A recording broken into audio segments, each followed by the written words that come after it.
We have just one more day of campaigning to go, and then Australians will choose their government for the next 3 years. And incredibly, it's become the groundhog day of this campaign, hasn't it? It's like Bill Murray is playing the opposition leader. Anthony Albanese has started yet another day by listening to Sonny and Cher and stepping in that puddle on the side of the road and making another gaffe, another stumble, another inexplicable uttering this morning. An unemployment rate sitting so low will surely give the government a boost for their argument about how they run the economy. Our borders are closed, Lisa. Our borders are closed. People are doing it tough. That's having an impact on employment figures. We know that that's the case. No state borders are closed, and even our international borders long been open. What borders could the Labor leader possibly have been talking about? What world is he living in? He tried to explain it all later. The borders were closed. The borders were closed, and I was asked a question about skills shortages, and one of the things that business say is that they were impacted by the fact that the borders were closed, and indeed people who were here on temporary visas were told to leave. That's had an impact on our labour market. What a weird explanation. The borders weren't closed this morning. He said our borders are closed. Not that they were closed. And anyway, how do closed borders make it easy to keep unemployment down? What, we importing unemployed people now? It's just another unfathomable effort from the alternative Prime Minister. But what about his statement to the Australian newspaper as well, when he was asked about the important meeting of the Quad leaders, that's us, Japan, the US and India. That meeting's happening in Japan next week. Albanese said if he wins the election, he would have himself and his Foreign Minister, Penny Wong, sworn in on Sunday or Monday so they could fly out for Japan on Monday afternoon or Monday night. The trouble is, if we had only a Prime Minister and a Foreign Minister sworn in, then when they flew out, there'd be no one left to run the country. In other words, Albanese's plan, as revealed to The Australian, was to leave Australia without a government next Tuesday. Just extraordinary lack of forethought and planning, isn't it? It was only after all this was pointed out that Albanese changed his plan and said he would have his deputy leader, Richard Marles, sworn in too as Deputy Prime Minister so he could stay behind as acting PM. Mr Marles, if we are successful, would also be sworn in. I met with the Department of Prime Minister and Cabinet yesterday. There are various briefings taking place as well. Dear oh dear. Now think about this. Australia would be sending its Prime Minister and Foreign Minister to a meeting with the US, India and Japan, a meeting whose reason for being, the Quad's purpose in life, is to counter the rise of China, balance our security interests against China. And the person acting as Prime Minister would be the Labor Deputy Leader who's been holding secret meetings with China over the past few years and who actually submitted a speech to the Chinese embassy for approval. Just brilliant. Just frightening, isn't it? But it gets worse. As you know, Labor released its election costings today in Canberra. This was less than 48 hours before polling booths open on election day and more than 12 hours after the election advertising ban came into force. Albanese's plan today was to do a media conference in Sydney in the morning, then send his travelling pack of journalists to Canberra to cover the costings, while he, the alternative Prime Minister, flew to Brisbane without them for some picture opportunities and no more interviews. Just like I showed you yesterday, this is Albanese trying to hide from scrutiny, trying to sneak his way to election day, answering as few questions as possible. The travelling media forced him to change those arrangements, but our own Jonathan Lee asked him about it at that morning press conference. In taking the media pack away from you, is it not you distancing yourself from your own policy so we get a chance to ask you those questions legitimately? I would miss you dearly, and I'll miss you dearly when this campaign is over. I'm happy for you to come with me wherever you want.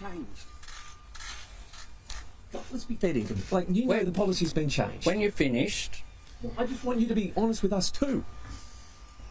when you're finished, I'll answer the question. I am happy for the travelling party to go wherever you want to go. The offer was made if you want to go to the costings because people felt like you would want to go to the costings announcement with Jim and Katie. If you want to go to where we're headed in Brisbane and see me hand out how to vote with the Queensland Premier and our candidates, that's fine too. Absolutely fine.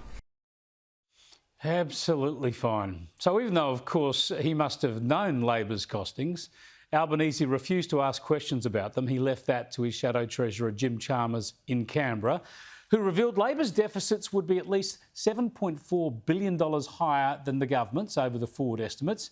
And he described this not as debt or deficit, but as an investment. The difference between our budget and the government's budget is $7.4 billion of investments in key economy-growing areas like childcare and training and cleaner and cheaper energy as well. Yeah, we don't have government spending anymore or budget deficits. We just have investments. Really, language and economics have ceased to have any true meaning these days, haven't they? The Prime Minister was more direct. What does all that do? Labor borrowing more, spending more. It puts pressure on interest rates. It puts pressure on inflation. It drives up the cost of living. This, of course, is the debate the Coalition has always wanted, but time is running out now to get voters to focus on it.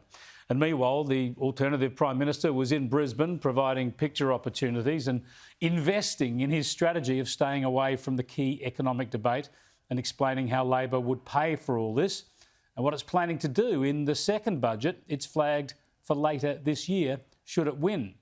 The big economic news today was, of course, the unemployment rate, which was more good news for the government, the jobless rate falling below 4% for the first time in almost 50 years. That has got the unemployment rate down to 3.9%, the lowest level in 48 years. This is an economic plan that is working and will continue to work for Australia. Yeah, but as for Albanese, his comments earlier in the day seemed to scoff at the unemployment rate.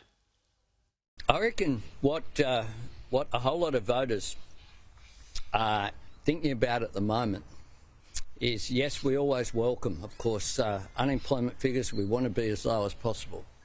But they're thinking to themselves, how do I pay my bills? How do I pay my rent? How do I afford food and the essentials of life? Well, I think we all know how you pay for them, Albo. The first thing you do is get a job. A job is the starting point for all of us. And I think most voters understand that much. We all know what the polls are showing. We all know that the political media class, the love media, we know what they want to see happen.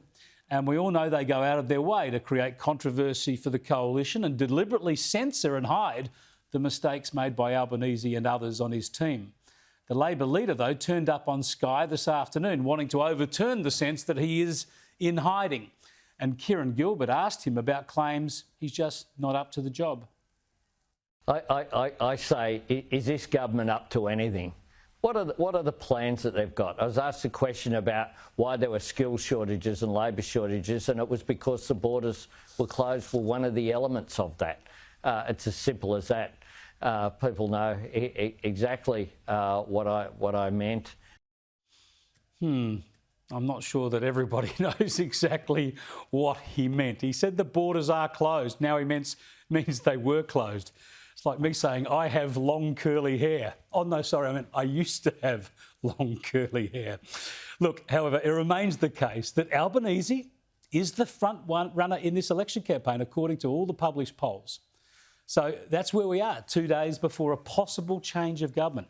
Unemployment at 3.9% at the end of 2 years of trauma caused by a pandemic and the economic turmoil imposed to deal with that pandemic. Inflation is on the rise globally, so the storm clouds are gathering. There is a war in Europe. China is belligerent in our region, and Labor's deputy has been a dupe for China's wolf warrior diplomacy. can you really see voters across Australia choosing to upend the country just now? We will see.